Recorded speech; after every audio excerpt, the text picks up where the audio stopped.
Benda yang patut dibahaskan, korang tak nak bahaskan. Benda yang tak patut dibahaskan, kelam kabut korang nak usulkan untuk dibahaskan.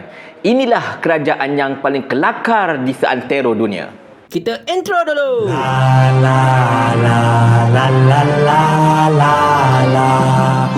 Assalamualaikum warahmatullahi. Seperti mana yang anda tahu, baru-baru ini kecoh dekat Parlimen apabila pihak kerajaan menuduh Perikatan Nasional takut dan melarikan diri bila usul untuk membahaskan laporan Ketua Audit Negara tahun 2021 dibantah sekeras-kerasnya oleh pihak Perikatan Nasional dengan pelbagai alasan yang memang kita katakan alasan yang berlandaskan kepada undang-undang dan juga berlandaskan kepada peraturan mesyuarat itu sendiri. Tetapi itulah, para anak papa dok bersorak sana bersorak sini mengatakan bahawa Perikatan Nasional ini penakut, ada benda yang hendak disembunyikan. Kalau tak takut bahas je lah, kenapa tak nak bahas dan sebagainya.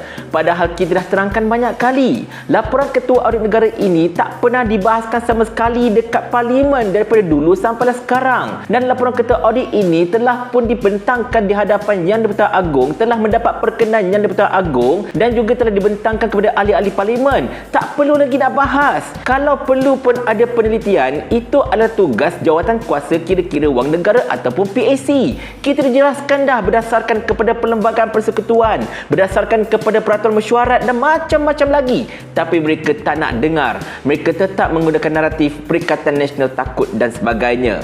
Konon-kononnya mereka mengatakan bahawa inilah transformasi Parlimen. Kenapa tak nak ikut transformasi Parlimen yang kita nak buat? Padahal kalau anda hendak bercerita berkenaan dengan transformasi Parlimen, sepatutnya ada dua perkara paling penting yang anda kena transform dahulu, iaitu untuk meletakkan peruntukan untuk para ahli Parlimen seluruhnya di bawah Parlimen itu sendiri. Dan yang kedua, meletakkan SPRM di bawah Parlimen itu sendiri. Dua perkara ini telah diperjuangkan oleh Pakatan Harapan ketika mereka menjadi pembangkang. Tetapi kini bila dah jadi kerajaan, lain pula ceritanya.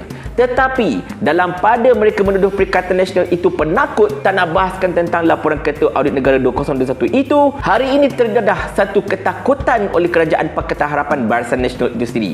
Apa dia? Tonton video ini. Pada Jumaat 2 Jun 2023, saya telah pun mengutuskan surat kepada Tan Sri Speaker berkenaan usul tergempar untuk membahaskan isu LCS ini secara mendalam. Saya baru mendapat jawapan daripada pejabat Tan Sri Speaker di mana usul ini ditolak. Sebab yang diberikan adalah kerana tidak ada, ini bukan kepentingan orang ramai dan ini bukanlah keperluan yang mendesak. Ini tertera di sini. Saya ingin mohon perkara ini dipertimbangkan semula. Saya faham kalau ikut peraturan 18 Seksyen 5, keputusan tidak boleh dibangkitkan semula. Cuma ada budi bicaranya di mana jikalau tidak dibenarkan untuk dibicarakan di sini, boleh dibawa ke Kamar Khas supaya isu ini dapat dijawab dengan lebih mendalam. Jikalau kita ingin hanya luangkan 5 minit untuk mendengar penjelasan yang ini adalah perkara yang sangat khusus dan spesifik. Ya, dulu kita dengar kosnya 6 bilion, 9 bilion, baru minggu lepas kita dengar tambah lagi 2.1 bilion ringgit.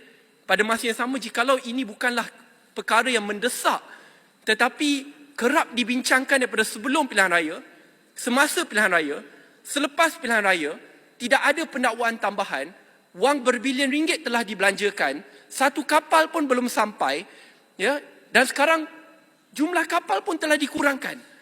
Saya berharap Tuan Yang di-Pertua boleh mempertimbangkan selepas perbincangan dengan Tan Sri Speaker, kerana jelas isu LCS ini adalah isu mendesak, isu rakyat, melibatkan berbilion ringgit duit rakyat, isu kedaulatan dan keselamatan negara.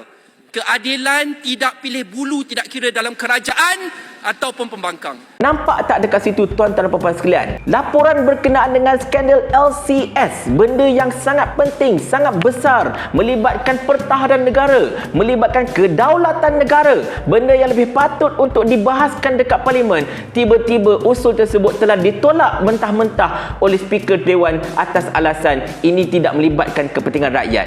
Tidak melibatkan kepentingan rakyat macam mana?